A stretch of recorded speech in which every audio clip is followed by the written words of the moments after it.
Hey, how's it going? Got everything working. Let me click around here a little bit, because that's what you guys come here for, to watch me click around on a screen that you can't see. All right. Oh, I gotta... Yep, just clicking around.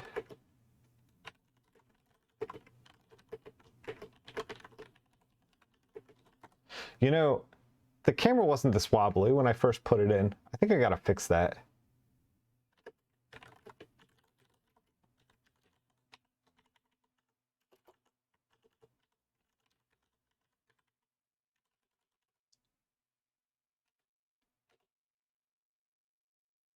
All right. Okay. All right. We're gonna jump in. Before we do that, just where did we leave off? Where did we leave off with this? We were working on the Colorist Jam, and it took a little while for us to kind of figure out what exactly we were doing. I started kind of like wanting to do like a gradient of light from like the bottom to the top, but then like realized I had done that before and I didn't want to repeat myself. So then we just kind of like experimented. We used the palette from The Mummy. Let's kick it over. Before I kick it over, at the end of the stream, we were talking about Tomeo and his wonderful ability to paint fabrics. And you're going to see that on stream. We're going to try to do that. Now, full disclosure, because I know a lot of people get like all in a tizzy about like, you know, authenticity and stealing and blah, blah, blah, blah, blah. Let me assure you, I'm not trying to like steal what he does. I'm trying to see and figure out what he's doing and make it my own.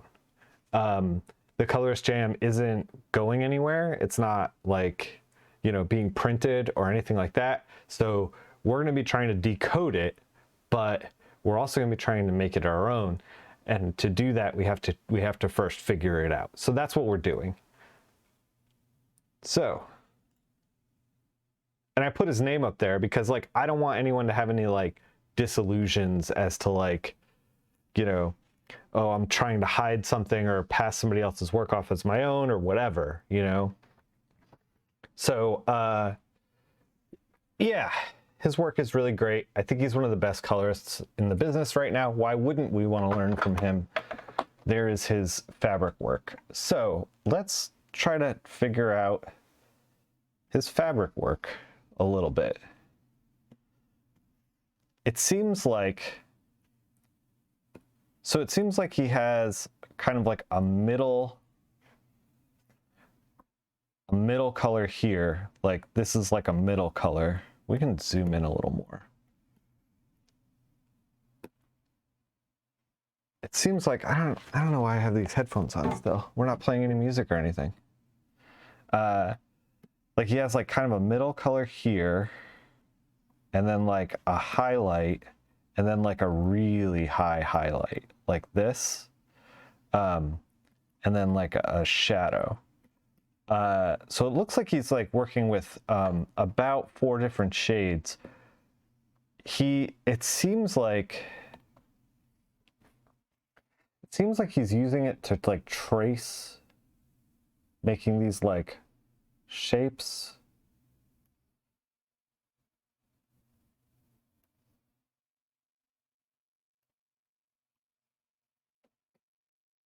I think this is what he's leaning into when he's making things.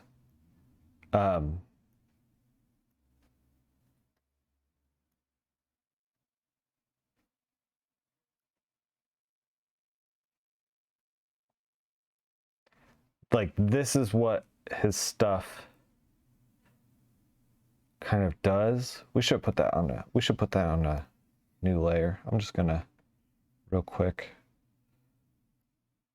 figure out his mark making.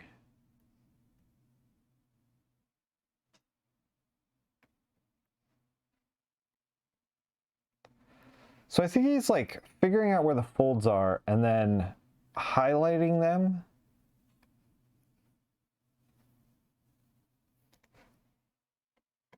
Especially when they're the most crinkly. When they're not as crinkly, he doesn't do this.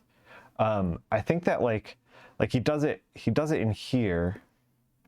He does it like right here. And like a little bit right there. So like big stress points, he'll do it. But then then he does it like here. This is a really interesting piece. Here, we can move it so that you can see it. This is really interesting because the artist just drew this one line and a little bit of shade here, and like this makes sense with what the artist is drawing. But this is all Tomeo. Like he's thinking about the shoulder probably more than the artist is. The artist kind of like cartooned this stuff. I think the artist is Clayman for this. This isn't to take away from Clayman. He's excellent and a good friend. He's a good dude. I used to see him a lot at like Florida shows, but we don't go to Comic Cons anymore. He and his brother, both good people. So anyway, you should buy their books. He's got a Batman Catwoman book right now that's really, really great. So we're gonna try to like figure this out. Maybe if we make a roadmap for the jam, we can kind of like figure out where to put those shines within the piece, you know? And kind of like decode what's going on with Tommy or Tomeo. Man, in my mind it's Tommy, and like I can't turn it off. This is a thing that I do. I have a undiagnosed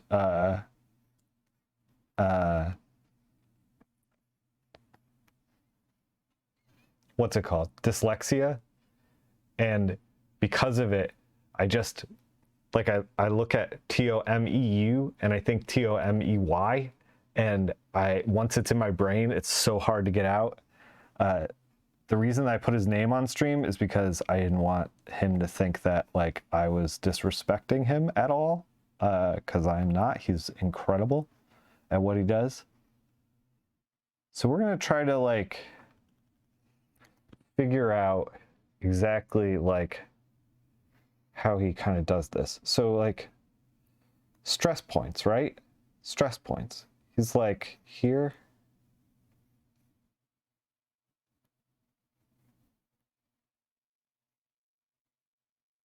There's a lot of stress points within the...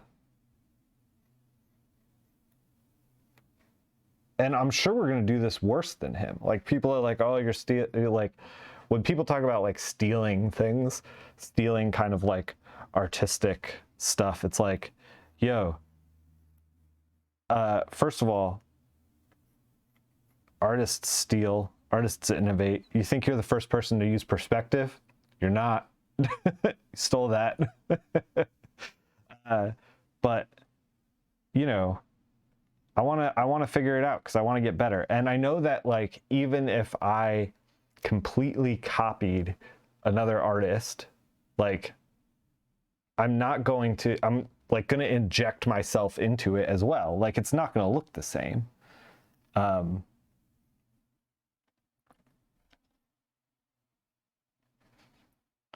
Maybe he does a lot of like, there's a lot of like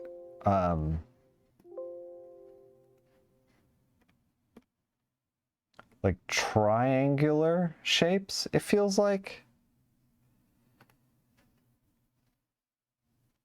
Trying to like figure out.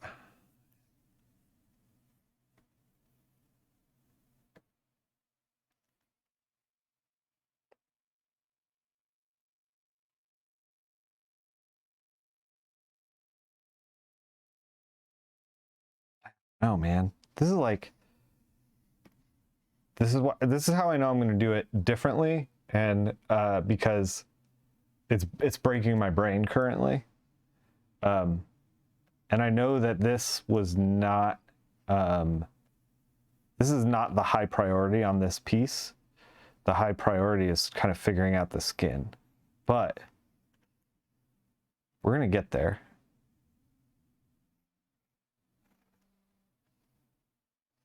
Maybe like that would be the highlights.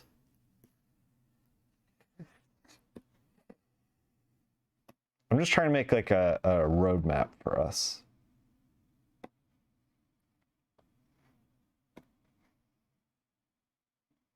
For when we get into this.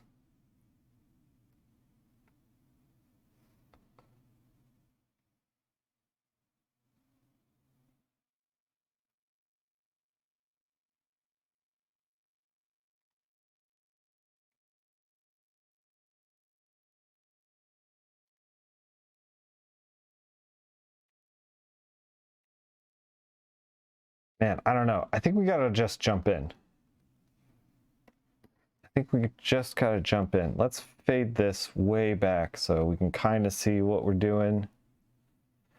And then grab like the highest high, which is I think this right here.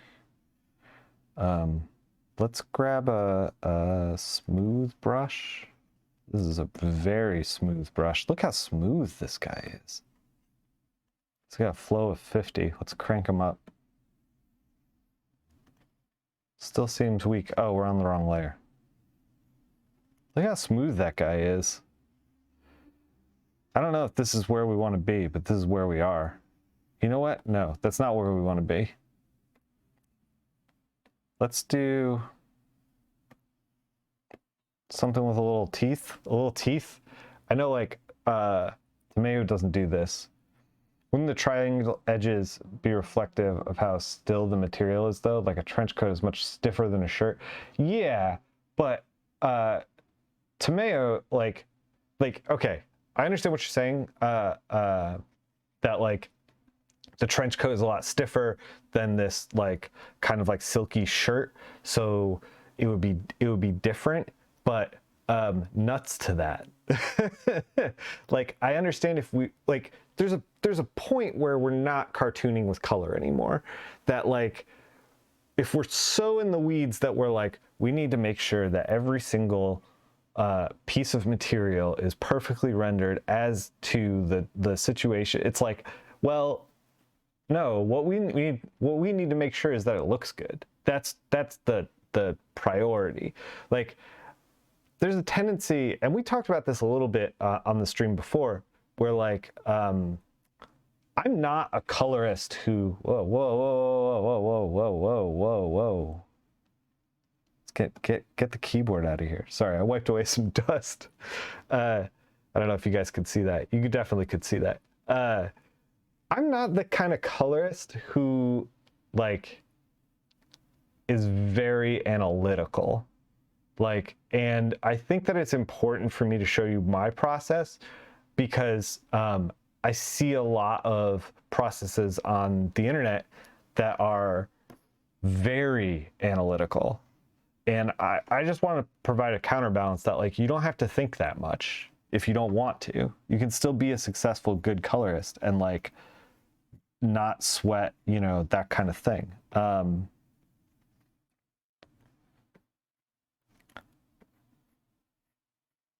All right, I'm just gonna put these lines in, and then we're gonna figure out what we're doing from here.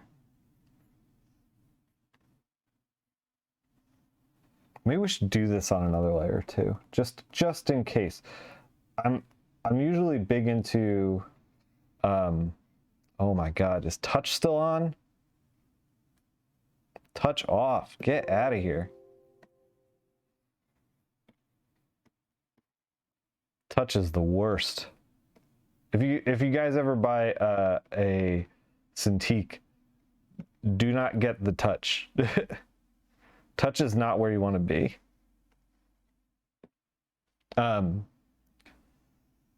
Yeah, like we talked about how like I went into this ill prepared, and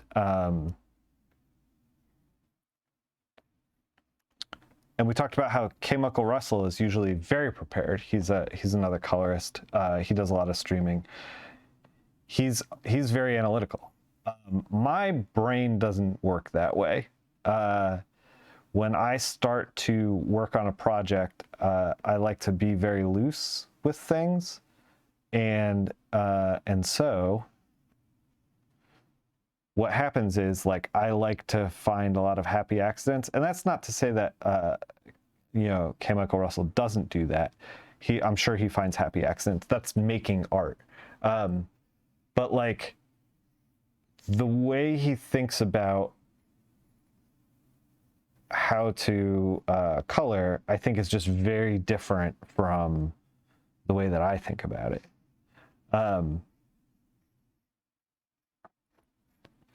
And I think that if you're new, you can get caught up in, like, okay, what texture is the shirt? Okay, how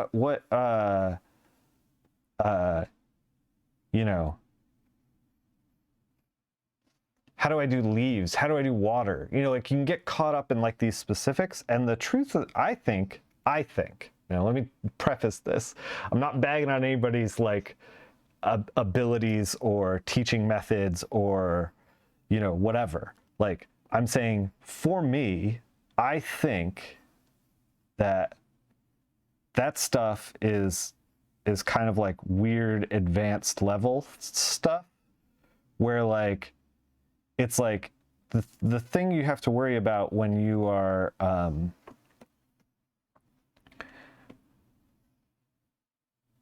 the thing that I would want somebody who's learning how to color to worry about isn't, and this is looking awful, by the way, which is perfect, because that really shows you that copying out somebody else's stuff is not going to work.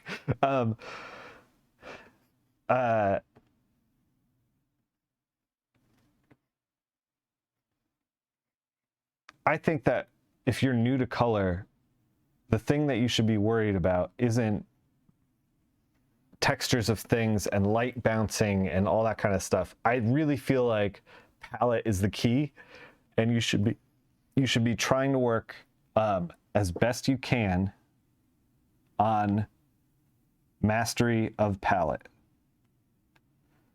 And to do that, I think that you start with flat colors. Done. Just try to make the best flat color thing you can. You don't even think about rendering. And then after that, like, one cut. When I started in comics, and granted, it was a long time ago, maybe comics isn't like this anymore. However, when I started in comics, I was doing, like, one cut, and that was it. That was all I was doing. First handful of books that I was published in, it was just one flat color.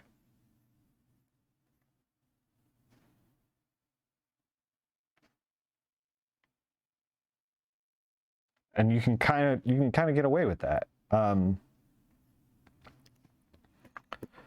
So we're trying to, like, light him from above. I realize that we're, like, full on, like, mangling this shirt right now, but we're trying something new. And we're going to try to see if we can make this work. K. Michael Russell, by the way, everybody should go and watch him. He's a really informative streamer. I'm not trying to, like, bag on his whole thing. I've learned some stuff from him. He's very analytical. He does a lot of clip studio stuff, which I don't do, in addition to Photoshop. So if you're interested in that, you should go check him out. Yeah.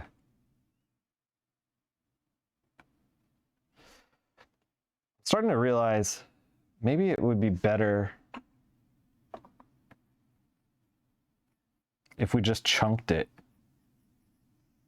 Like, thought about it not as in, like, putting lights in there. Maybe we gotta, like, put some darks in there as well. I know I'm not making sense quite yet. But we will make sense, maybe.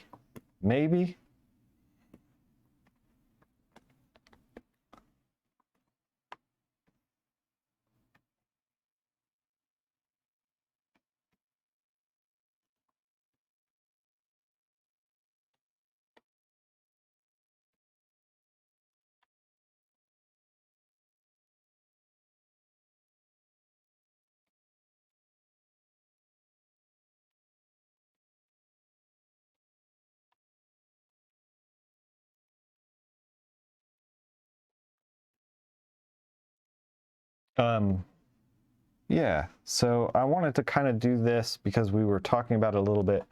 Thank you for streaming. It's nice to be able to watch other colors in real time. Yeah. And if you got any questions, like not only about this, but like about anything in comics, like feel free to ask. You know, the reason that I'm doing this, the reason that I always do this is because like I want to be able to, you know, basically give you guys an avenue that I didn't have when I was starting, which is a place to just ask a professional like a question. When I started doing comics, I was in Savannah College of Art and Design, and we had these things where a colorist would, or not a colorist, but like an artist, a comic artist would come in. It was like Professional Day or something. I can't remember exactly what it was called, but and that was like one day a year that like you would have access, like the full focus of a professional comic artist.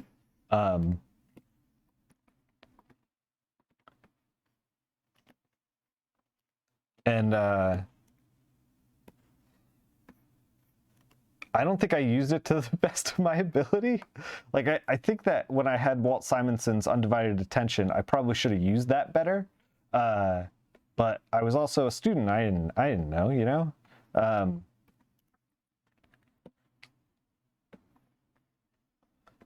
However, that was like the one time a year that was like I was able to do that. And so because the internet is what it is now,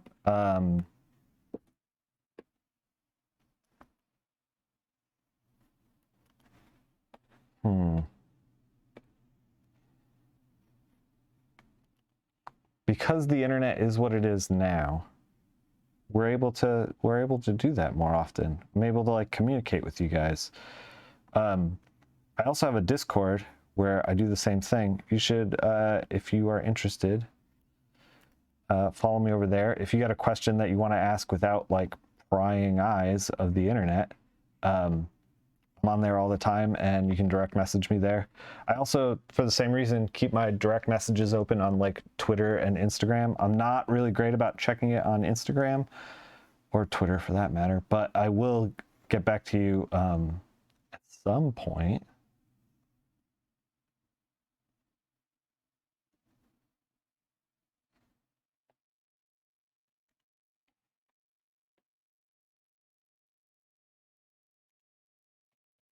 See, like, I don't know if this works. I don't know if this works for me. Like, I think that we'd have to figure out. Maybe it does.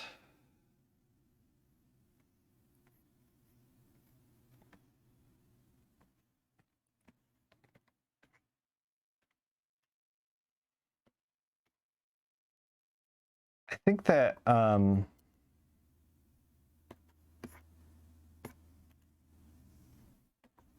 I mean, I don't know. Maybe it does. This is a lot more difficult. This is something that like I don't necessarily have a ton of patience for. That's the other thing is like, in order to be like analytical, you need to be very patient. I don't know that I am. Like, again, I like flying by the seat of my pants because I think it's exciting and fun.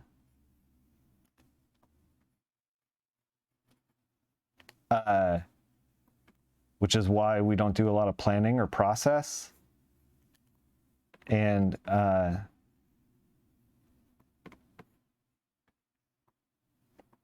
lends itself to me being like, you know, happy accidents, but also being like, I don't know, when it comes to like very technical stuff, to be kind of bored. I've always been like that. I don't know if it's a good thing. It's probably not. It's probably actively working against me. I don't know. I think the sleeve is starting to look pretty good. I don't think it looks like how Tomeo did it. I think that there is something to be desired. There's something in here that he's doing better that like I'm not translating into, which is totally fine and actually kind of what I expected. I did not expect us to just like nail it first try.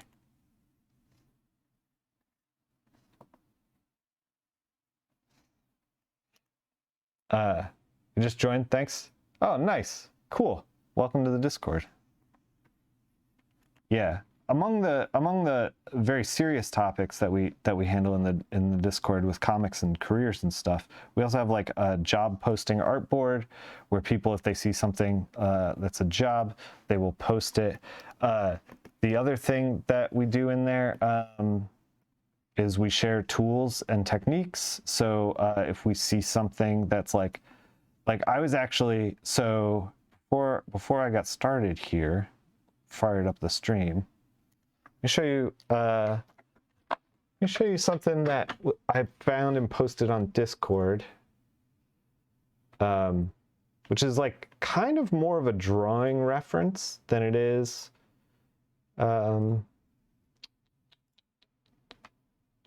here it is, reference angle. This is referenceangle.com. I was looking for some dramatic lighting to reference for this piece in particular, but I didn't really find it. I don't think it's good for lighting, but you can kind of like tilt and turn the head, right? And then we're gonna click mustache, because of course, and then we're gonna click search. And here is a bunch of faces in that angle with a mustache. Let's turn it a little bit more.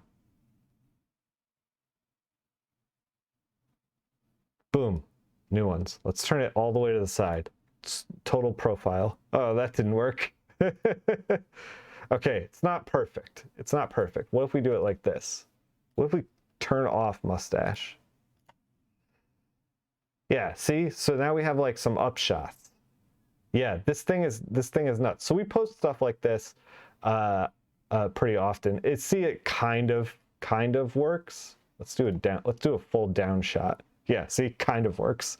But it's supposed to, and you know, it'll give you pages and pages. Like we have 17 pages down here.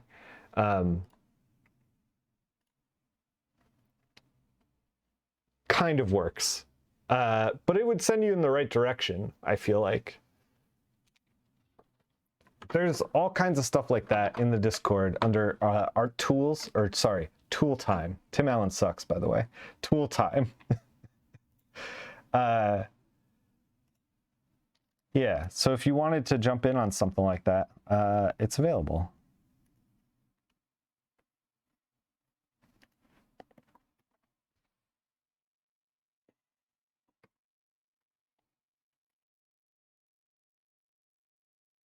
So yeah, we try to share resources. I try to find, if I find a resource, I'll check it out and post it. What if we just started making like some shapes in here?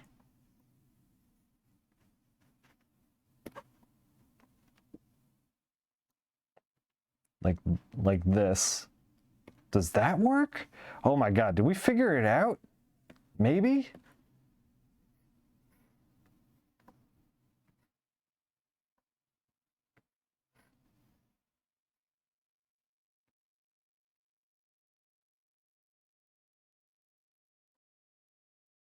Let's think about where the shadows would be.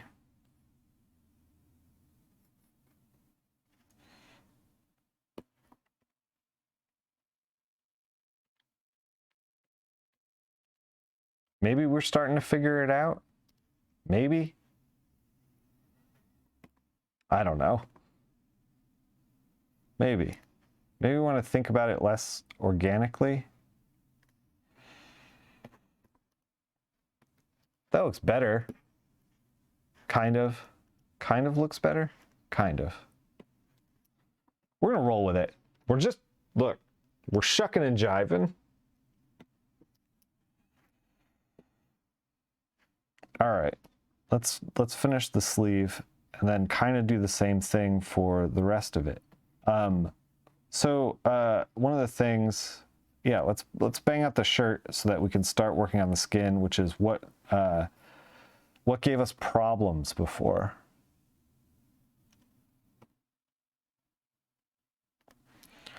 So the skin gave us problems before, I think because I was like, I was trying to make it warm, but I wasn't rolling with, and by the way, the other thing that was freaking me out is this.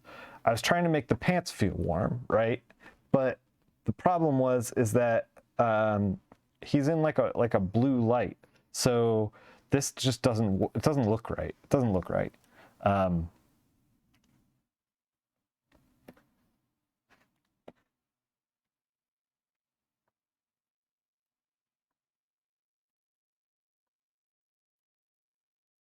We can probably get rid of Tomeo over here on the right.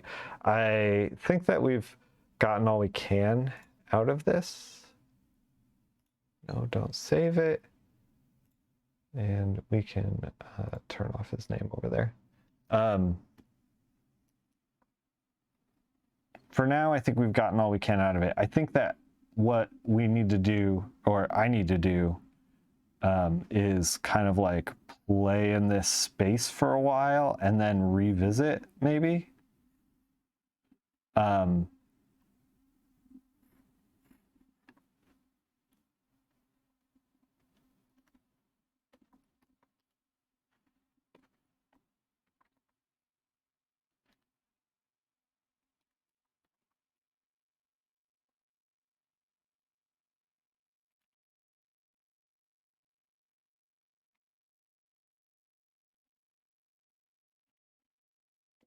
Maybe. It's looking better, right? Right? Let's see what we had before. Okay, it's definitely looking better. Although I do like that purple. We kind of just nuked it. That's fine. We can never go back.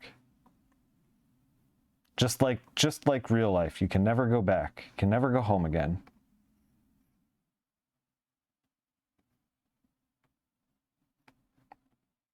Did you guys ever watch Grosse Pointe Blank? It's a great movie. John Cusack, he's a hitman, but he's like invited to his high school reunion, and he goes back home for the first time in years and years and years, and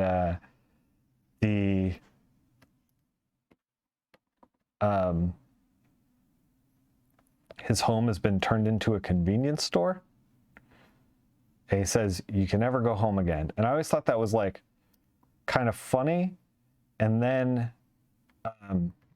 no, my home was not turned into a convenience store. However, as I got older, I realized that the phrase is less about like his home got turned into a convenience store for comedic effect, but man, you can really not go home again. Like,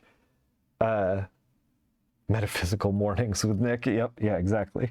You can really not go home again. Like the things that you love in the past, things are constantly changing. Like, and you can't just like be like, oh well, I was happy then, and like that's gone, and I can't get that, or I gotta try to get that back. Like, I think that's what chasing nostalgia is, like trying to find that thing, that like moment in your life that like worked really well. We're gonna add some bounce light in here eventually, just because I think it'll look cool, not because I think that we need it. But yeah, I feel like, I don't know, like the times when I was most depressed, it was because I was like trying to go home again. I was trying to chase a place in my life that like didn't exist anymore because of just the march of time, you know?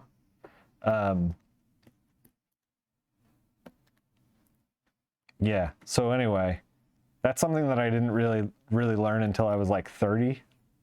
So if you're young and watching this, try to move forward constantly, because I had a few friends who did not really move forward, and they're not super happy. they're not happy people, unfortunately. Of course, I wish the best for them. They are my friends, but yeah, I don't know. This got weird and heavy. Sorry about that.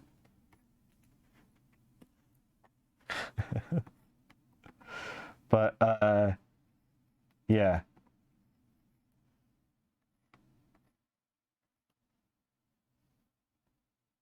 It's important to, and I think it's a skill to be able to like look at your life and be like, this is where I'm going. And I used to think, we talked about how I'm like keeping a work journal on the previous stream. I think that stuff is like critical. I was so like, you know, I was like, that's not punk rock. I don't want anything to do with stuff like that. That's lame. When I was in high school, and even if I heard me talking to myself, like if I could go back and like talk to, oh, we can flatten this. What am I doing? If I could go back and like talk to myself, I think that I'd be like, hey, you listen to me. Keep a work journal. Like think about what you're working on. I'd be like, haha, fuck you, old man. Like, I think that I don't know if I'd listen to myself, but maybe you guys will listen a little bit to me.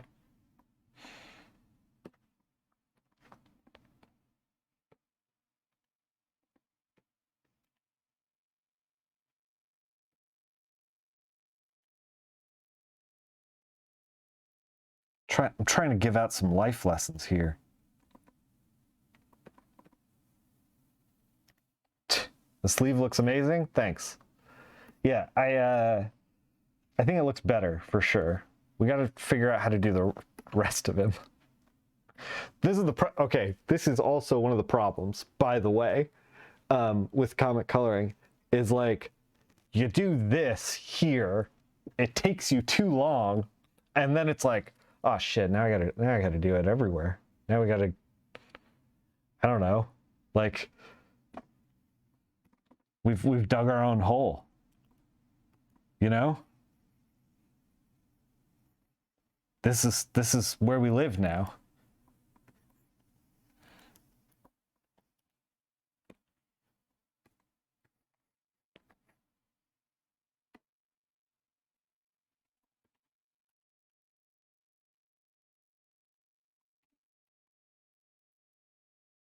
I'm trying to think more in triangles now than lines. I think that lines were a trap. Let's think about where the fold is.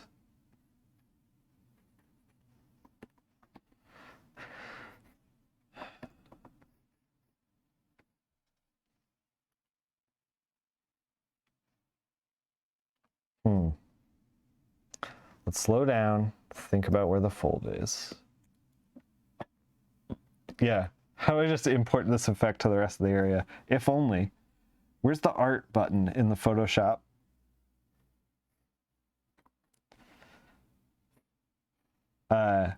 For some reason, I just remembered a friend of mine was working at an office job, and she's a librarian, and she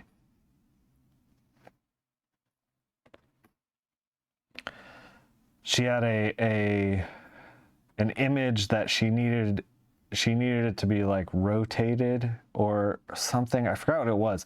She needed to be rotated, resized, and laid out in such a way for like a flyer, and the librarians were struggling with it, like, and she just emailed it to me, and it's such a simple thing if you know Photoshop. And she knew that I was up, I was working, I'd get the email. So I got the email immediately and just like did it in like 5 seconds and like sent it back to her, you know?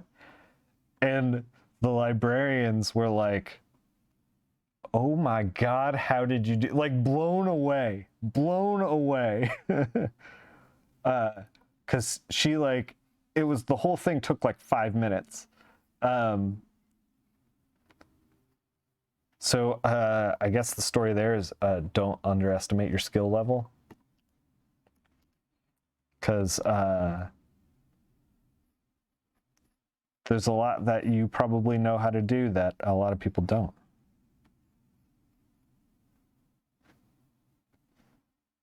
Whether it's Photoshop or anything else. One of the things that kept me from doing any writing for a long time was I felt like all my ideas, I was like, well, everybody has these ideas. Like, I don't have any unique ideas. These are all the same, like as everybody else's ideas. And it took me a long time to realize that is not true.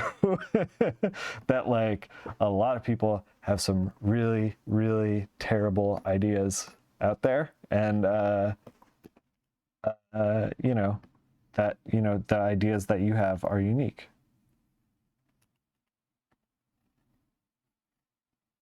I have a long history of selling my skills short, thinking that, well, I learned how to do it, so anybody can do it, kind of thing. And I do believe that to a degree, but I don't think that, I do believe that anybody can learn how to do Photoshop and comic coloring and art in general. I think art is learnable. However, do I think that everybody has the wherewithal to do it? No. Meaning like the focus and the drive? No, of course not. I'm struggling with the idea of like, maybe I should work out a little bit.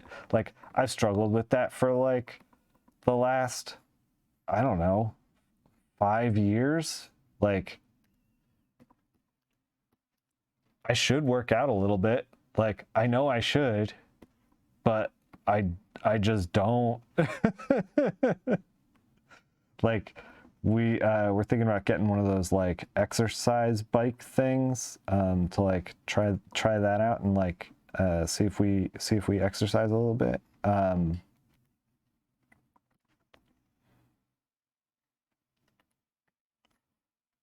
I don't know if that's gonna work. We'll see. We'll see. Man, I feel like the bottom of the shirt is like not, I don't know. It's not really working as well as it could be. But my point there is that like anybody can be like anybody can work out. And the thing is that yes, anyone can work out one time. Like the trick is like, can you work out you know, every other day for a year? And it's the same thing with art. It's the same thing. Like, anybody can like do a colorist jam, for example, and everyone should do the colorist jam. But it's like, okay, so you can do the colorist jam. That's one image a month. You should take a stab at this piece. You haven't had time to do the last few jams. Oh, you absolutely should. We're talking about this. Discipline. Like, for me, the battle is like getting myself into the gym. What's up, Erneen? How's it going? The battle for me is just like getting myself in the door. And the battle for you might be like, you know, can you do the colorist jam every month?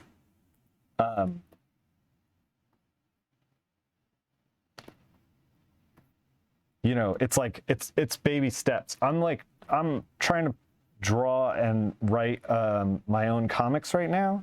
And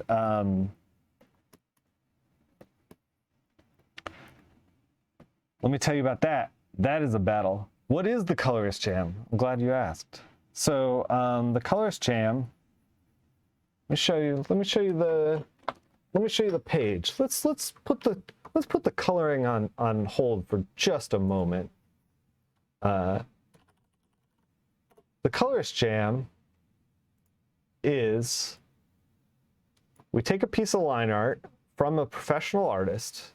This one is by Ian Flay, and everybody takes a shot at it. Like, it's for fun. For seasoned pros, it's a place to experiment without repercussions. It doesn't get printed anywhere. It's not being sold anywhere. It's for your own development and your own kind of like growth. So it's welcoming to newbies, it's experimental for pros, and it highlights some people who might not have received recognition before in the comic scene. So these are a bunch of Colorist Jams that people have done. This one's by Marissa, who helps me run the Colorist Jam.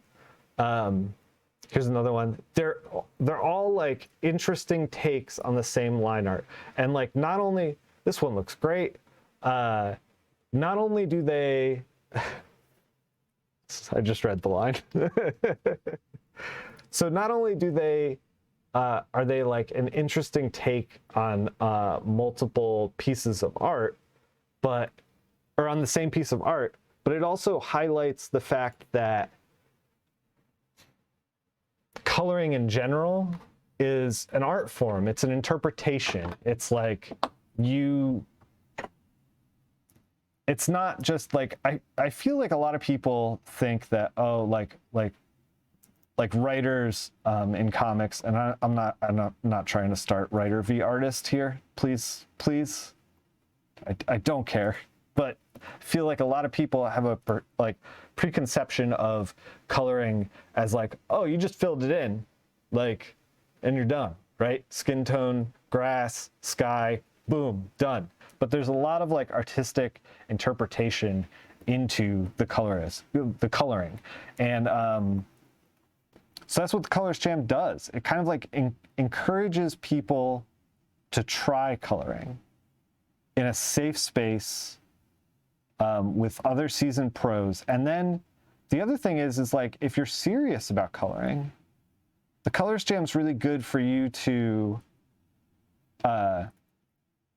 try it out, like do your thing, and then after you're done, compare your work with other people's and be like, okay, where do I want more growth? Where can I get a little better?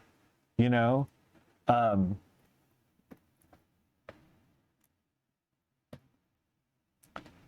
feel like, and it's real time, like once a month, you can kind of take stock, like just in addition to like building a portfolio or working on anything else that you got working on, you can just once a month slow down, try something experimental, try to do the best job you can, and then critique yourself and like see how you look in the field with other colorists. Or not. You don't have to do that. That might stress you out. I know that stuff stressed me out when I was starting. So, you know, do what you feel.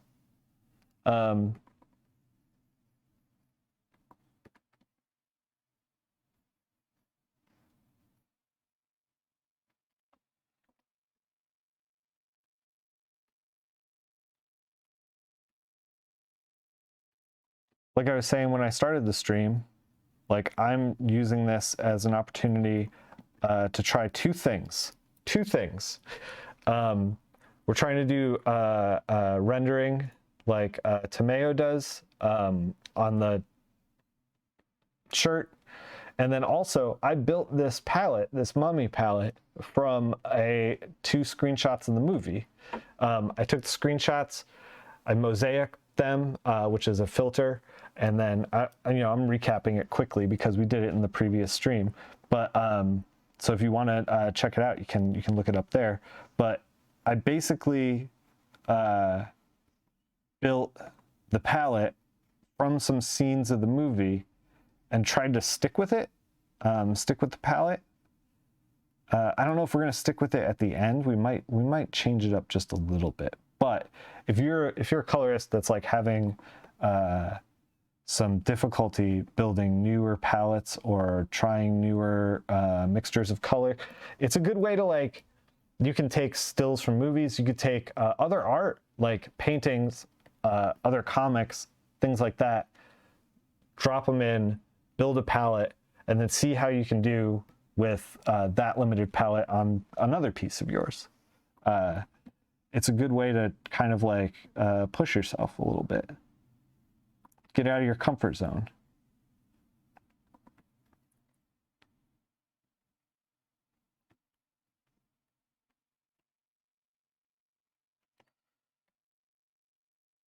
So I think the shirt is kind of done, so maybe.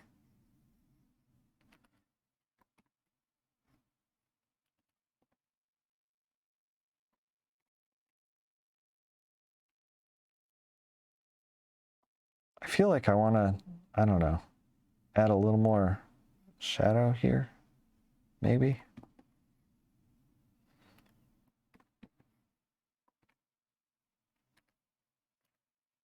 Yeah, maybe, I don't know. We're getting there. We're getting there. We're gonna add some bounce light into the shirt eventually. But I kind of want to jump into the skin tone. So we'll save it here, just in case. Let's handle this because I think that we went real wrong. We went real wrong. We haven't selected anything else. All right, good.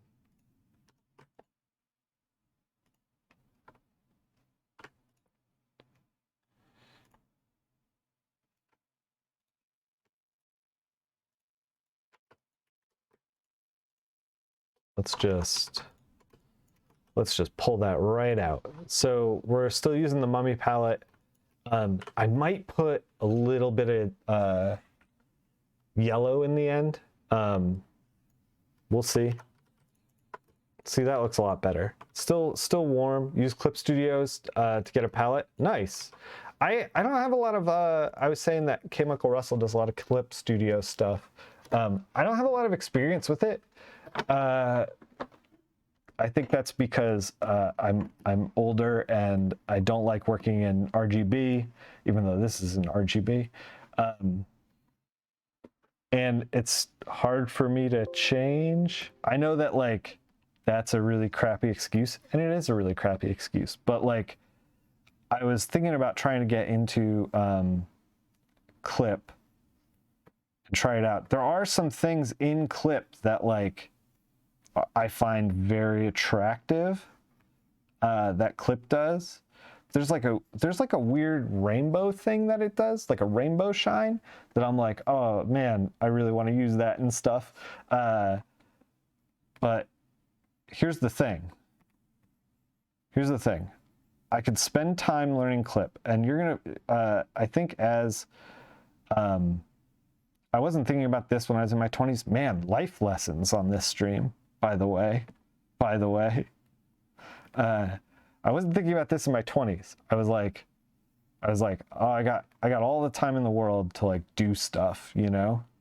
That is just like patently false. The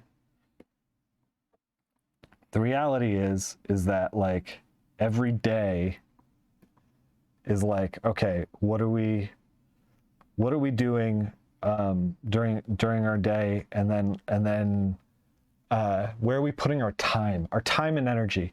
Like, much like you can't like watch every show and every movie and every like it's and go back and watch, like we have 10 years of the Marvel movies, and then before that it's like, you know, cinema's been good for ever. Like there's some old horror movies that I got some really great ideas from, like, and when I say old I mean like 40s, 50s, 60s. Like the media is endless. You can't watch everything. You can't consume everything. I got a pile of comics in the other room that like I'm trying to get through.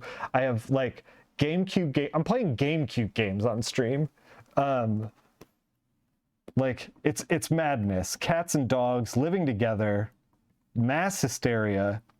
The point is that you choose where you put your time.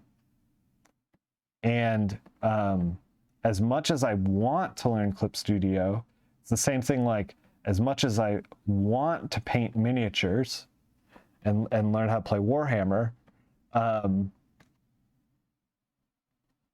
don't want it enough. You know, like as much as I want to learn Clip Studio, I would rather work on writing or work on drawing. And that's just like right now, that's where my head is at. And that might change. But for right now, that's where my head is at. Like Photoshop is strong enough for me to do what I need to do. And like the reality is like absolutely use the tools that you're comfortable with. And Clip Studio, if you're like, oh, I don't know which to learn, and like I'm struggling with both, I don't know. You can't imagine you're that old. And I jumped into Clip Studio after 15 years of Photoshop. 15 years of Photoshop. And you love it. That's great. What I was just gonna say is like, Clip Studio doesn't have like a secret orange that like Photoshop doesn't have, you know, like there's not gonna be, for all the stuff that like Clip can do, it's not a replacement for strong color theory, and like just kind of knowing your shit, you know. Like maybe I could get a little better in Clip Studio. Maybe I get like a small edge, but like, man, I don't know. Did I just convince myself to learn Clip Studio? Did that just happen? I'm gonna have to roll the tape back. At the end of the day, it's a tool. Yeah, exactly. Like the thing is like, I'm not gonna get monumentally better by doing Clip Studio. I might get monumentally better doing Clip Studio. I don't know. This rant has gone off the rails. Are we learning Clip Studio? Okay, stream over. I need to learn Clip Studio.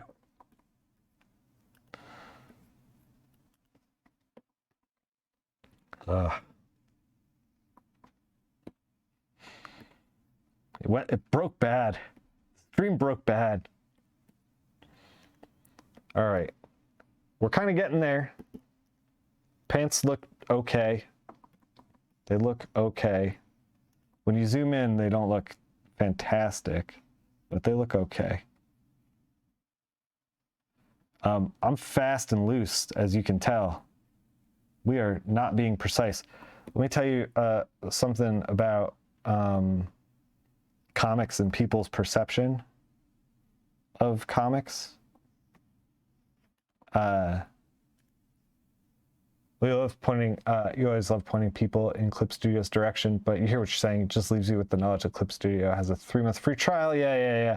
I actually bought Clip Studio and then on like a sale, and then lost my serial number before I could activate it.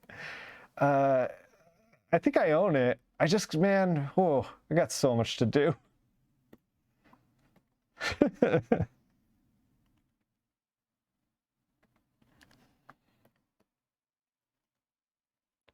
So yeah, let me let you in on something real quick. So this is something that I didn't learn for a long time, is that, you know, we got in here and I kind of like put some details into the belt, and it's not wildly not perfect. Like I'm into the clips, I'm into the belt clips here, like we're fast and loose. But here's the thing, like put a little blue in there, whatever. When you zoom out, like nobody is going to be looking at it like this. like this zoom level, and they're not going to be like, oh man, really beefing it on that mark, huh? Like, that's not a thing that happens. Part of the reason why I stay pretty zoomed out is because you really want to think about the piece as a whole. And you want to think about, like, one of the things that I had to learn kind of the hard way is, like, I worked on a book called Godland, and in Godland, Tom was drawing these, like, kind of Kirby-esque things, and there was, like, all these pipes and stuff on the wall, and I was, like, spending a lot of time like carefully shadowing them and like carefully going in and like making sure it was very precise. And the reality is that, like, I was spending a lot of time doing that, and I don't think I needed to. Like, I think that I could have gestured it in quickly, and people would have been like, oh, I get it, you know, like, because the thing is that I would do that, and then the letterer would come in and be like, balloon right over it. So, like, you want to think about, like, where, as a colorist, like, where are the person's eyes going to be, you know?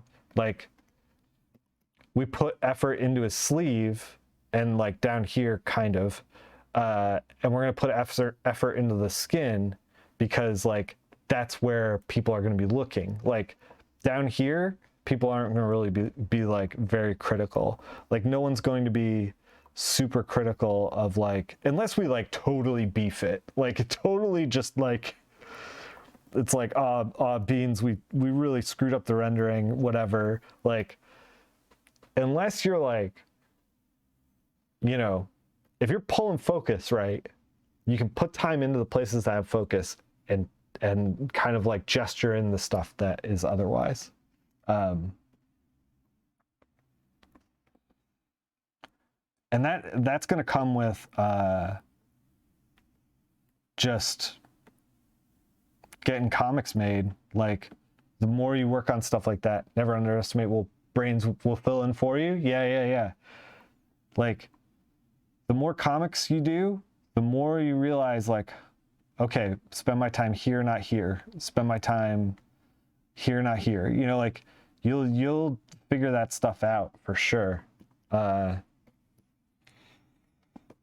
right, let's tackle the skin.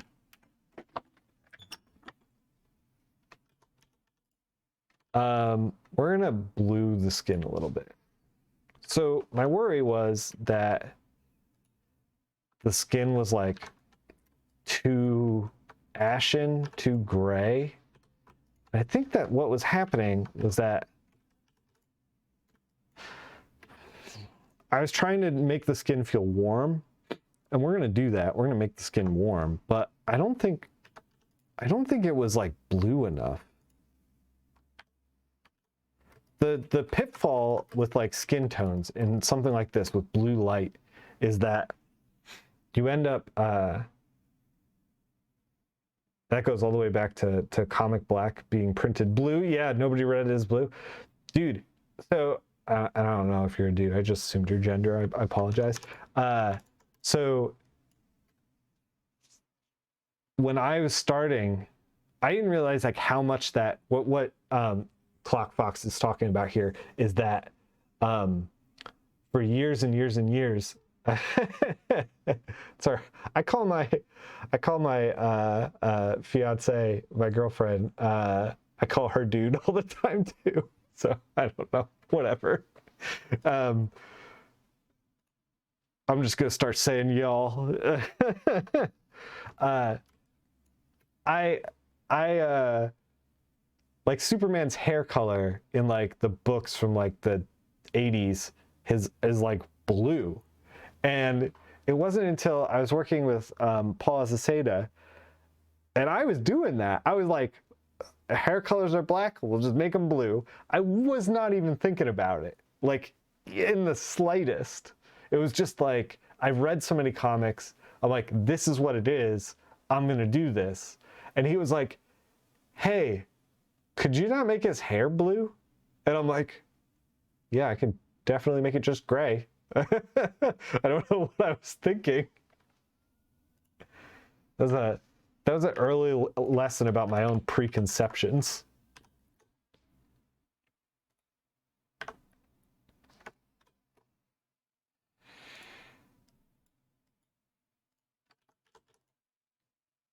All right, we're deep in the Brendan now.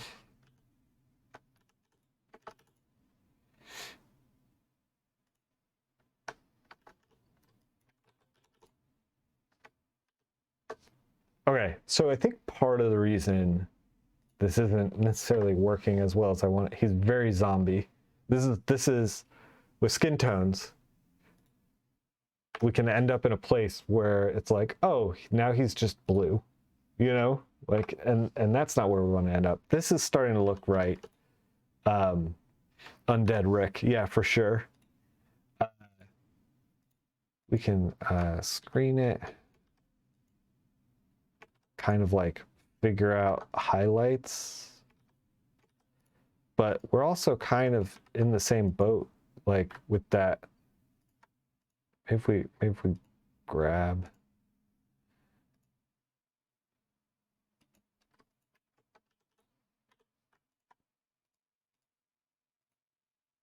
and I'm just like pulling grads through the thing, just trying to figure out the light source, figure out where I want it. Maybe we won't put a yellow in here. Maybe we won't. The directional grad, yeah. Just trying to, like, this is a lot of times when I'm like trying to figure out the light source and like where to put stuff. This is what I'm doing. And then we'll kind of like iterate from here. But like, this is kind of how I approach most coloring. Like, we got way into the details here, but like it started with just one single cut and then gradients of color, and we got like a 50% grad, so we're just kind of like trying to figure out how to get the thing to work right.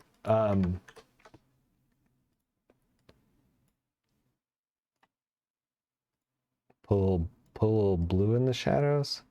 See, it just turns undead. It just turns undead. I kind of want to like boost him.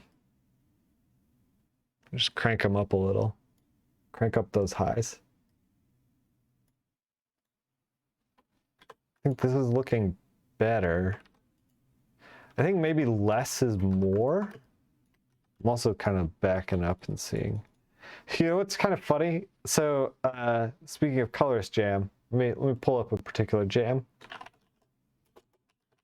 that somebody else did. That I feel like we accidentally stumbled into. Touch of green in the highlights. Yeah, it gives yellow without dipping too much into red. Yeah, possibly. I kind of like, to your point, I kind of like the idea of doing a hard yellow though. And this is something that's like, so obviously we're doing a very like cool blue thing, but we could do a touch of green and keep it within the cooler side of the spectrum. However, like sometimes it's okay to go bold, you know? Sometimes it's okay to take like the whatever we're working on, the color theory of it, and just ball it up and just chuck it in the trash. You know what I mean? This, I feel like we're heading towards this. Somebody did, and this was at Mere Jackals, did a like a Han Solo-esque piece, and I feel like by bluing him out, we accidentally blew ourselves. We blued him out, and it's turning his pants like a little more blue, and it's turning his shirt a little more blue, and it's like, Oh no. Oh no. We've gone Han Solo. We're Han Solo now. I don't know. Whatever. Um,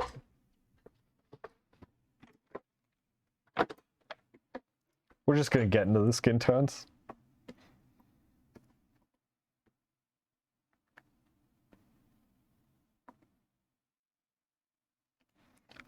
Let's select the skin tones. Let's do that.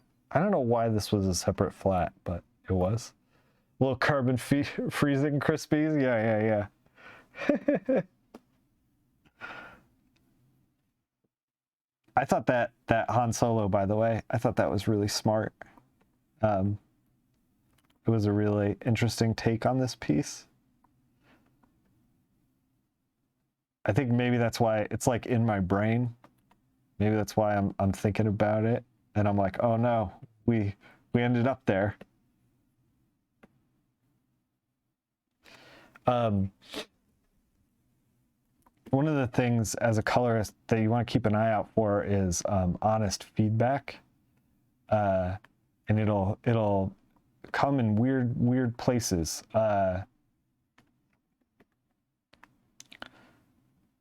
So, man, we're going to talk about honest feedback in a second, but everybody's doing like a shadow here, light source this way. I kind of don't want to do that because like Ian left it open. He did. Like we could just do a straight down. Like what if we instead just go straight down? Should we have figured out the light source before we had started? Maybe.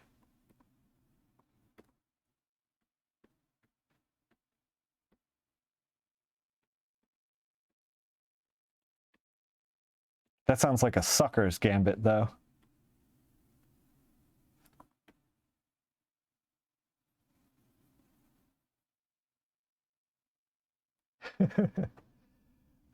Oh, you got some great feedback? That's great. That's good. So what I was going to say is I got some feedback, some accidental feedback. I did a rogue piece that's actually in the opening when I'm like starting up the stream. I colored Crease's rogue, and he was like, "This looks great," but he was like, "You don't do anything soft, do you?" And I was like, "Do I?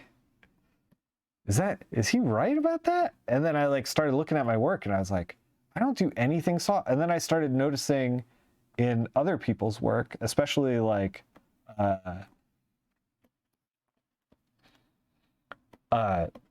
superhero stuff. What's up, Brewmaster? Like there's a softness that a lot of superheroes have that I just wasn't doing. Like flat out just not paying attention, not doing it.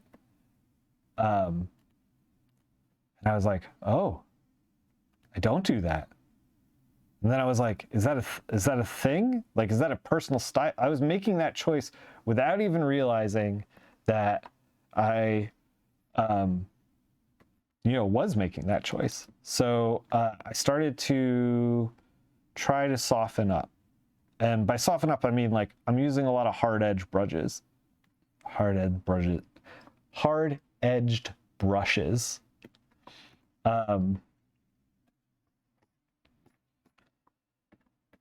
And I don't think that I necessarily need to all the time, you know? But we're gonna do this. What I learned is that like we do this hard-edged brushes, and then we soften up where we need to.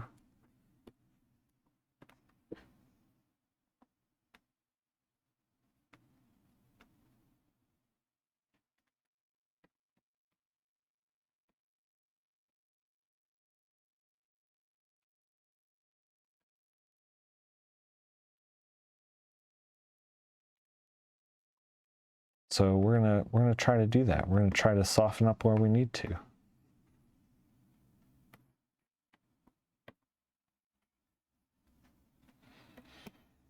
And I kind of did this, this feels familiar. Before I abandoned the skin tone and then kicked it over to future me's problem, I did something similar. So I wonder if we're going to be in the same terrible problem. Look, it takes me a while to learn things. Mistakes sometimes get made, but it's fine. It's fine. We're all fine. It's fine. All right, let's slow down.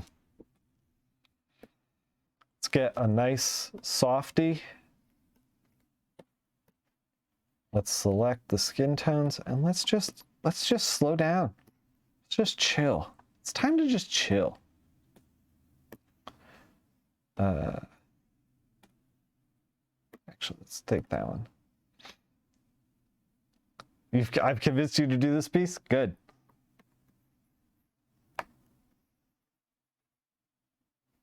I think it's a good piece to do. We got some more stuff coming on the Colorist Jam account too.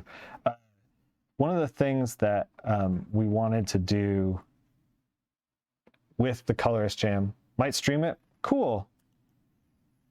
We're gonna add a little, just a hint of blue in there. I don't even know if that's noticeable.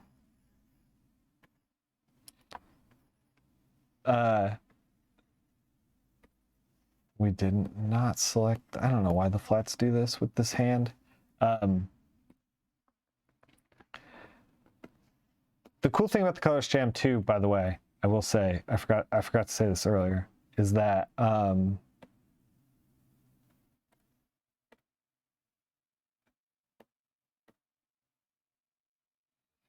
weird, the flow is 15% on this? That seems low.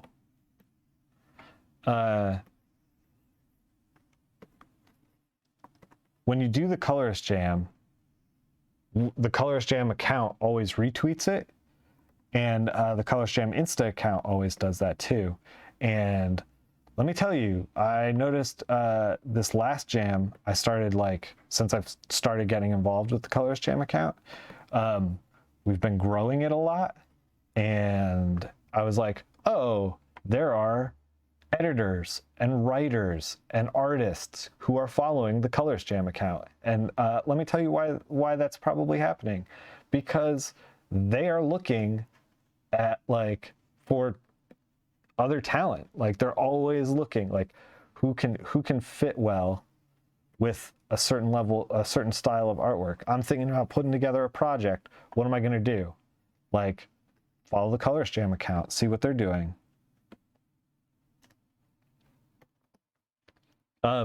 So I think that if you are, if you are a aspiring colorist, it behooves you to take some time out of your day and try the jam. Behooves. Y'all want to get behooved, right? Who doesn't?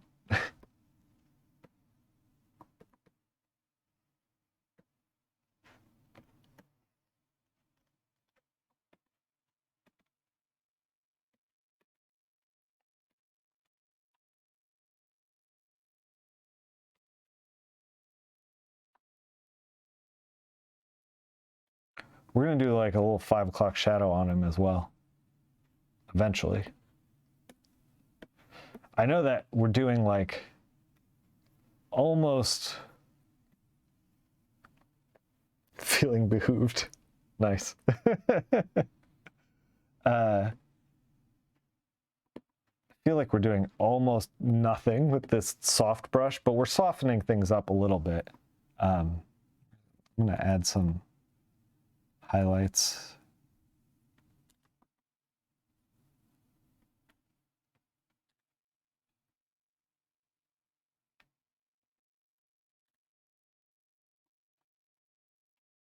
I don't know if this particular white is working for his eyes. Maybe we need to make it more like this. We are on screen. I was like, why is this not working? Or maybe we need to dirty it up and make it a little more similar. maybe.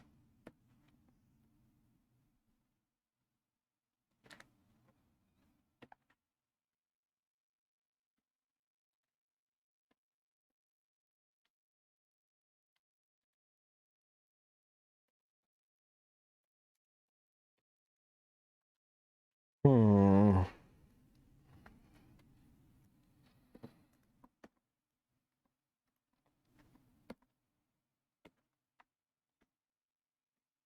Trying to get the face as good as we can, because this is where a lot of people are going to be spending time looking at this piece. It's going to be chest, face, for obvious reasons. Those obvious reasons are because of the beefcakiness.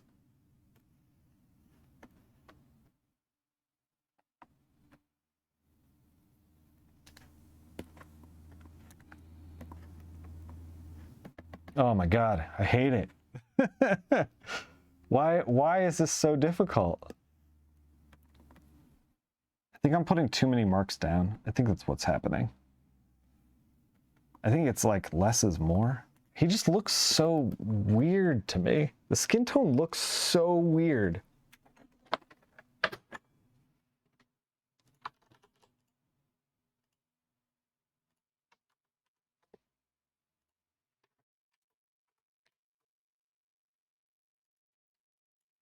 There we go.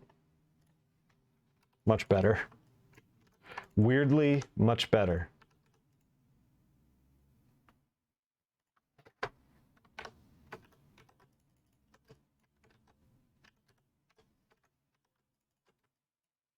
Weirdly much better.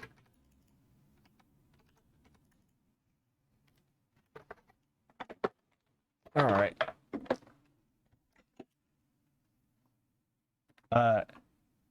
You know what else is a really nice colorist skill to learn is that eventually, even if it's not perfect, done is better than perfect. And I think we might be edging into that, like, because this is, you know, a thing for fun that I don't necessarily want to spend the rest of my life working on. I'm starting to hit the wall with this, is what I'm saying. Also, I feel like if you work on something for too long, you like start to lose objectivity. And I kind of feel that happening here. Where like I look at it and I'm like, I can't tell if we're doing anything good anymore. Better, worse, better, worse, who knows?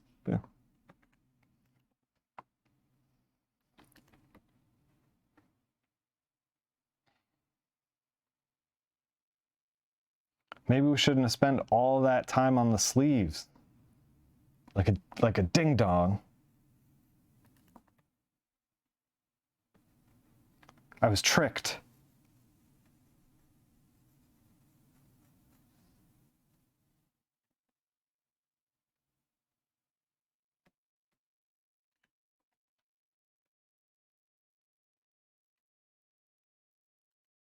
Cursed by my own hubris.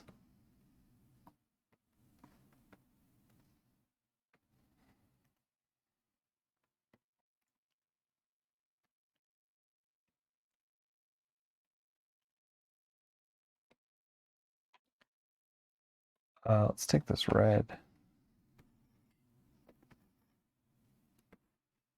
Let's take a different red. Darker red. We are set to screen. I was like, why isn't this working?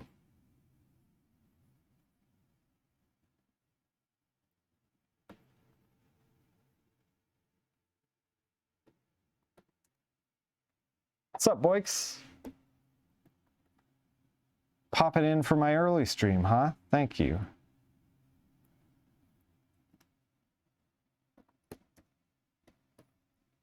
Thank you for the subscription as well.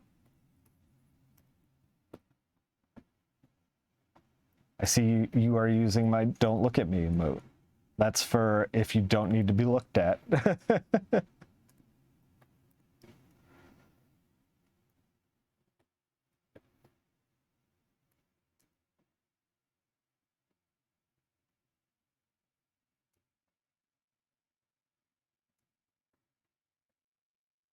We're adding some like shine onto the skin only because we want to make it sexy, but I don't know that we necessarily need it. Whoa, whoa, whoa, whoa, whoa, whoa. Boix. Pop it off. Thank you for all the gift subs. Appreciate you, man.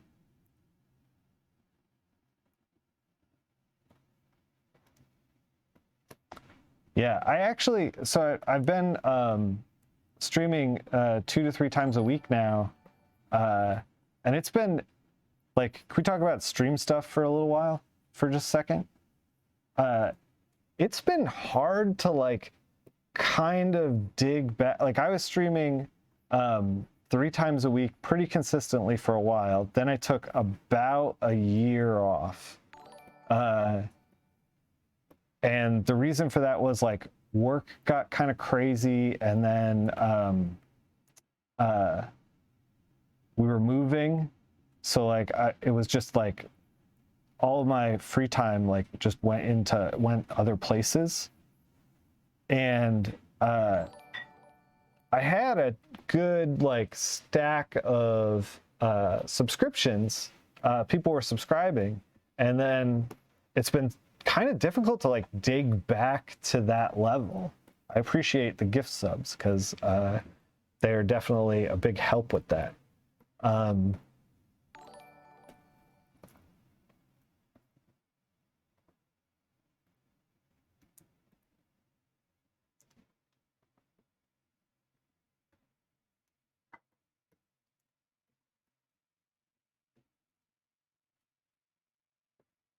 Yeah, it's tough. It's tough to stream. It's like to consistently stream.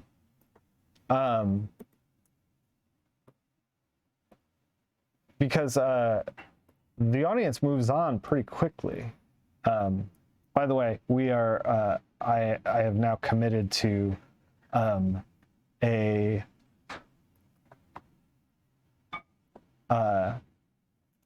Wednesday art stream, usually during the week. I'll stream in the evening.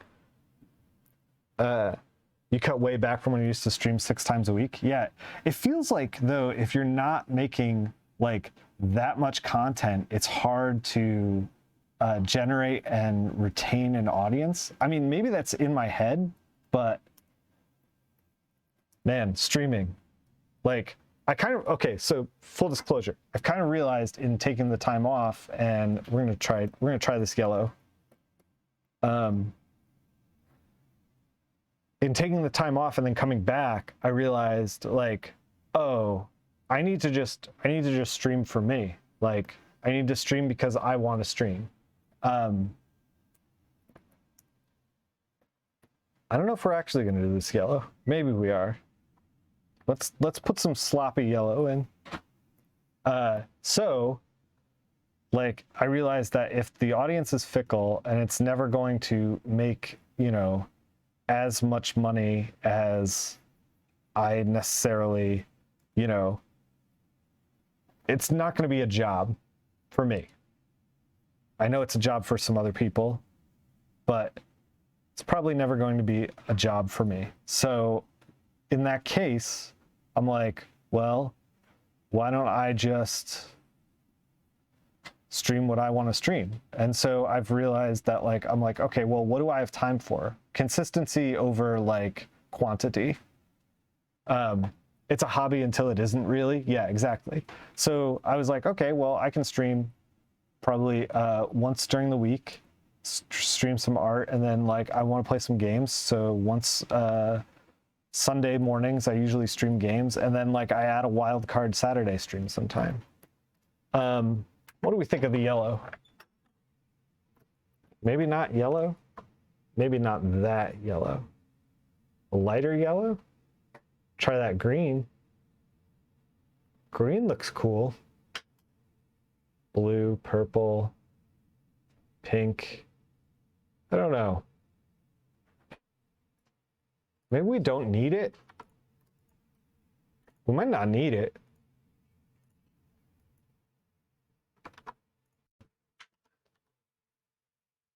Anyway, streaming. What a fool's errand.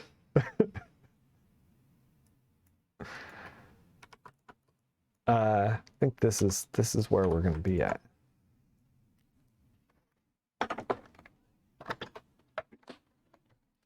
Let's we have the brakes in here. Why don't we use them?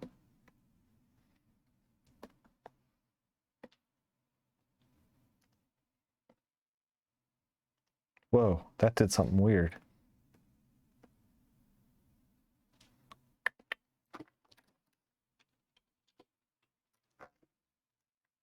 All right.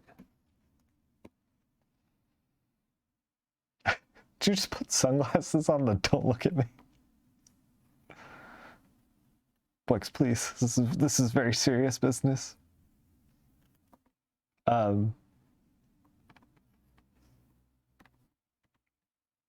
the reason I'm dropping this yellow in is just because I want to give it a little razzle dazzle.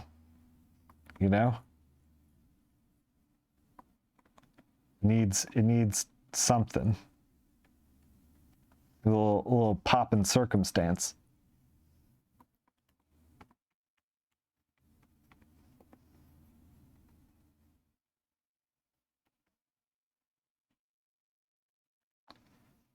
And then I think we're gonna wrap up after this.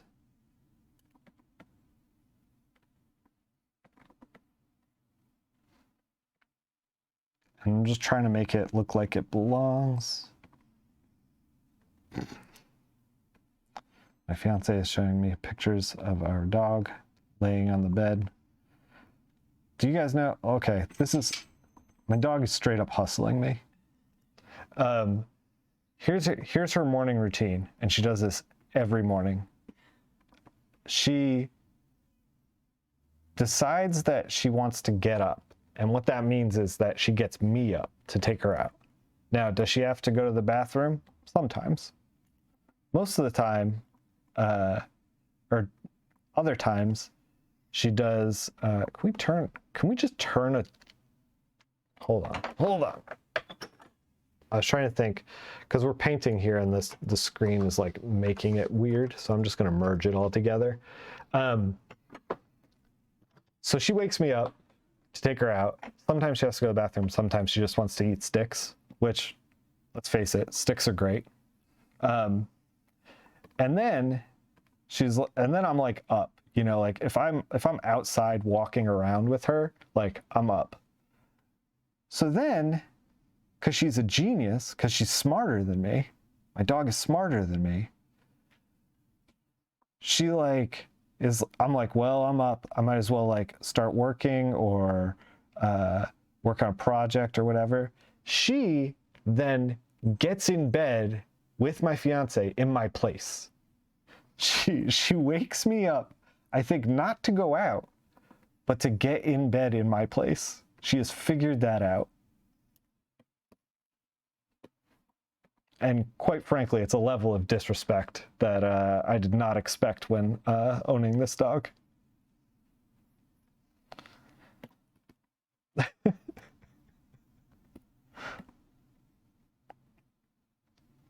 But she's very cute, so she gets away with it. She's a little princess. She is.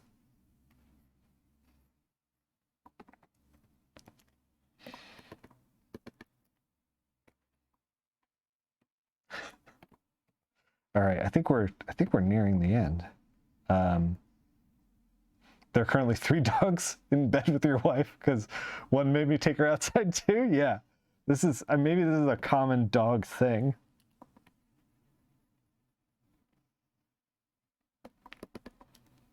All right, I like the yellow.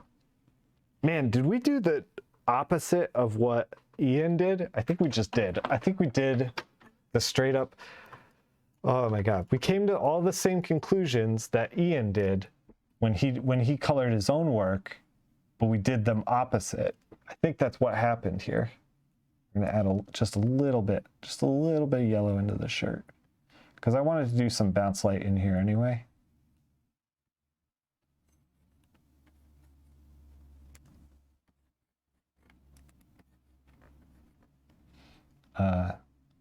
just adding into the shadows a little bit of that taste,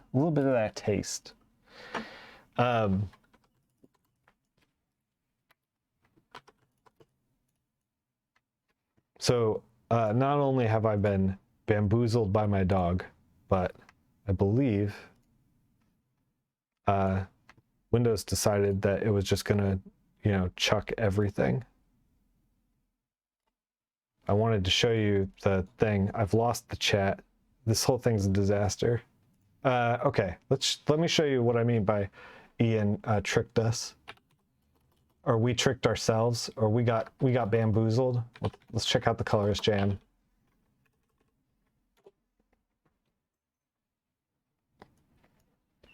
All right, here's the jam.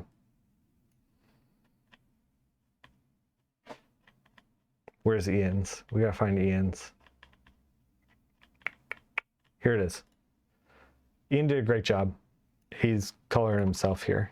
I think we could have done better with the skin tone. I think that's a failing of ours. Maybe we'll tweak it with some levels. I went a lot softer than Ian did. Ian went real hard with it. But what I mean is, man, did I remember this differently? I think I remembered this differently. I was thinking that he put a blue, he did like a very yellow composition and put a very blue shadow in here. And he did not actually do that. What's interesting is I went real hard in the folds of the fabric and he did not. And then I went real flowery and light with the skin tone, and he did not. He went full into it. Yeah, as much as I want to, like, this makes me want to keep working on it. but I think that we're not going to do that. I think we're going to resist the urge to just keep working this thing.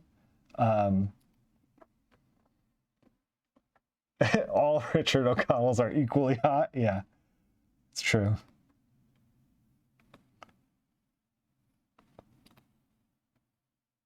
I think I have to resist the urge to keep working this thing. This is also kind of the problem with problem, I say, but not really a problem, with a lot of like open line art, is that I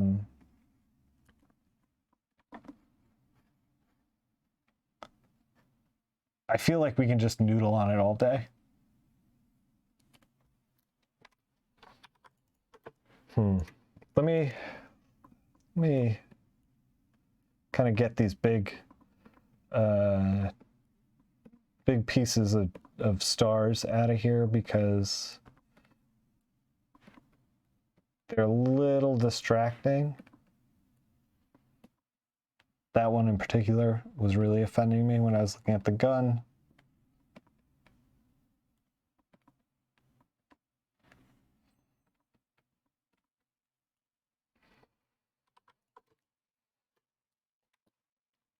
He went very Bama Doc Savage. Yeah, definitely. I think we put a little yellow in on the gun too over here. Like, I'm trying to think of, okay, when we start to like put this secondary light source in, man, was I not finished when I thought I was finished. We talk about like putting the secondary light source in like this.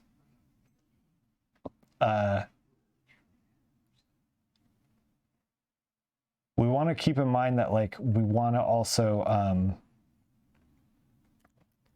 make sure that shapes are properly represented, and we're highlighting silhouettes. When we put edged lighting around things, what we're doing is like accenting silhouettes and accenting shapes. So by putting it here on the gun as well, we're making the gun not kind of like fold into everything else going on around it. We're highlighting it. We're bringing it forward. It's a detail that's important. Let's just, real quick, let's just mess with the levels just a little bit. No, this is bad. Oh God, it's real bad. Okay. Let me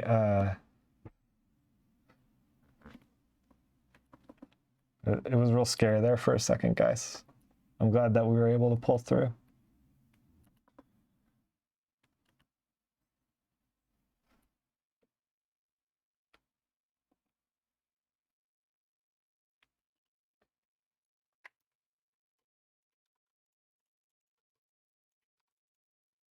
Can we? Should we? Should we? Can we? Let's go back to the mummy palette. Remember when I was like, hey, we're done now? Remember that? That was a while ago.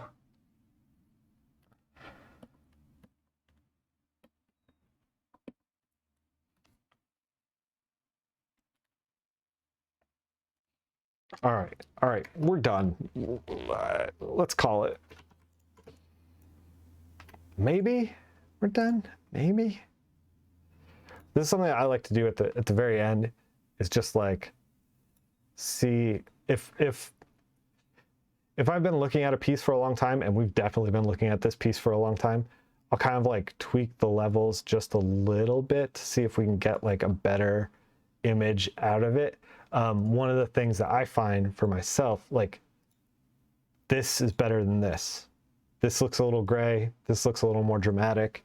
One of the things that I find is that I personally will, when I lose my objectivity, this is one of the things that is like first to go, is like, are my values correct? So I usually pull it in a little bit with the levels.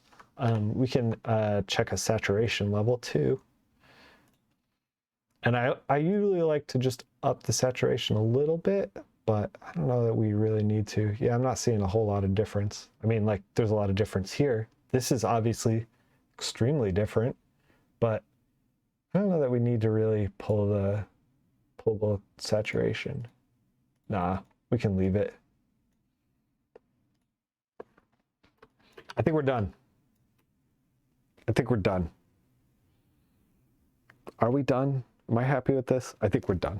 Okay. I'm going to post this on my Instagram, on my Twitter, and obviously we're going to hashtag Colorist Jam and tag the Colorist Jam account. If you work on this, you should do the same thing. And, you know, bring the heat. Show me up. Like, you know, it's all for fun. The next jam's going to be on the 15th. It's the 15th every month. We do a new jam. We're going to be, you always need a value boost at the end. Yeah. Just a little one. Just a little one. We're going to be doing, what are we doing next? We've been drawing the Fresno Nightcrawlers. We got to finish that up. Let's finish that up before we start a new piece. And we'll do some coloring after that. Tomorrow morning, I'm going to be doing Skies of Arcadia Part 4, I think we're at right now. I was kind of thinking about doing another GameCube game on Saturdays, but we finished this up and it took longer than I thought it was going to take. So here's where we are. Yeah, so we're going to do, tomorrow we're going to be doing GameCube Skies of Arcadia stuff, and then on Wednesday we're going to be doing some drawing with the Fresno Nightcrawlers. We're going to be doing like digital painting, black and white stuff, and then maybe doing a new GameCube game on Saturday next week, but we're going to be up in the air about that until probably Saturday morning. What I didn't realize, just real quick, what I didn't realize was, by streaming on Saturday and Sunday mornings, I've drastically cut into my ability to go buy donuts in the morning. And I don't know if that's for good or ill yet. Yeah, thanks for coming by. And thanks for everyone who came by. Thanks for Boix for all the gift subs. I will catch you tomorrow morning for Skies of Arcadia. If not, if you're all art, no games, then I will see you on Wednesday. Keep making comics, join the jam. See you when I see you.